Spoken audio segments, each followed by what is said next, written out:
എന്താ രാവിലെ മുഖത്തൊരു പ്രസാദമില്ല നിൽക്കുന്നത്? ഒന്നുമില്ല രാജു. ടെൻഷനാണോ? എന്തിന്? അല്ല, ഇന്ന് നടക്കുന്ന വോട്ടിങ്ങിനെ കുറിച്ചുള്ള ടെൻഷനാണോന്ന്? എനിക്കങ്ങനെ ടെൻഷനൊന്നുമില്ല രാജു. എന്നിട്ടാണോ ഇന്നലെ രാത്രിയില് വളരെ രഹസ്യമായി അടിയന്തര മീറ്റിംഗ് ഒക്കെ നടത്തിയത്? അല്ല, അത് രാജു എങ്ങനെ അറിഞ്ഞു? അതൊക്കെ ഞാൻ അറിയാതിരിക്കരുത്. മീറ്റിംഗിൽ എന്താണ് ഉണ്ടായതെന്നും ഞാൻ എന്താ പറഞ്ഞതെന്നും രാജു അറിഞ്ഞോ?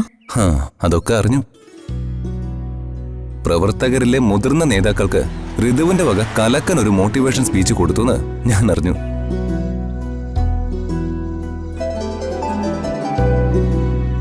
ഹലോ വർമ്മ സാറേ, പവിത്രയാ. പറഞ്ഞോളൂ. ഇന്ന് നടക്കുന്ന തെരഞ്ഞെടുപ്പില് വർമ്മ സാറിന് എല്ലാവിധ വിജയാശംസകളും നേരുന്നു. വിജയം വർമ്മ സാറിന് തന്നെ ആയിരിക്കും. Thank you very much. ആരാണ് ചേട്ടാ ഫോണില്? അത് എൻ്റെ ഒരു ഫ്രണ്ടായിരുന്നു ശേര. വിജയാശംസകൾ അറിയിക്കാൻ വിളിച്ചതായിരിക്കും അല്ലേ? അതെ അതെ. മോനെ പ്രതാപ, നീ ഇറങ്ങാൻ തുടങ്ങുമായിരുന്നോ? അതെ ചേച്ചി. ഋതുമോൾ ഇവിടെ വീട്ടിൽ പൂജ ചെയ്തതേ ഉള്ളൂ. രാവിലെ നേരത്തെ ഉണർന്നിരുന്നുവെങ്കിൽ ഞാൻ ക്ഷേത്രത്തിൽ വിളിച്ചോണ്ട് പോവില്ലായിരുന്നോ? ഞാൻ അതിരാവിലെ തന്നെ ഉണർന്നിരുന്നു. പൂജാമുറിയിലായിരുന്നു. കണ്ടോ പ്രതാപ, ഋതുമോൾക്കേ ഇപ്പോഴും എന്നോട് മനസ്സിൽ വൈരാഗ്യ.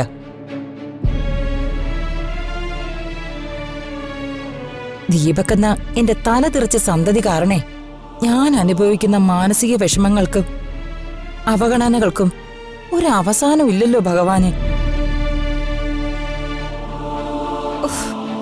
ആ നാശം പിടിച്ചവൻ അവൻ തൊലഞ്ഞു പോവും. അവൻ ഈ ഇലക്ഷനിൽ തോറ്റു തുന്നം പാടി എന്റെ മുന്നിൽ വന്ന് നിൽക്കും. നീ കണ്ടോ പ്രതാപ?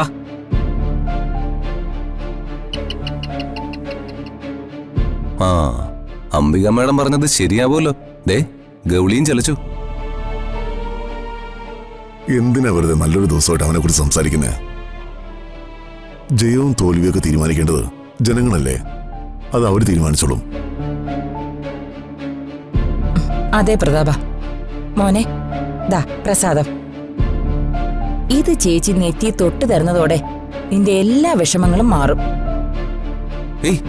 അംബിക മാഡം, ഇപ്പൊ തന്നെ വർമ്മ സാറിന്റെ നെറ്റിയില് ചന്ദനം ഉണ്ടല്ലോ. ആ പ്രസാദം സൂക്ഷിച്ചു വെച്ചേക്ക്. പിന്നീട് വർമ്മ സാറിനെ തൊടിയിക്കാം. അതുപോലെ മതി. പക്ഷേ ഇന്ന് തന്നെ തൊടിയിക്കണം. അതുറപ്പല്ലേ? രാജു, എങ്കിൽ നമുക്ക് ഇറങ്ങാം. ഇറങ്ങാം സാർ. ശരാ. അച്ഛാ. എന്താ മോളെ? All the best. Thank you മോളെ. ഞാനാട്ടെ. രാജു വാ.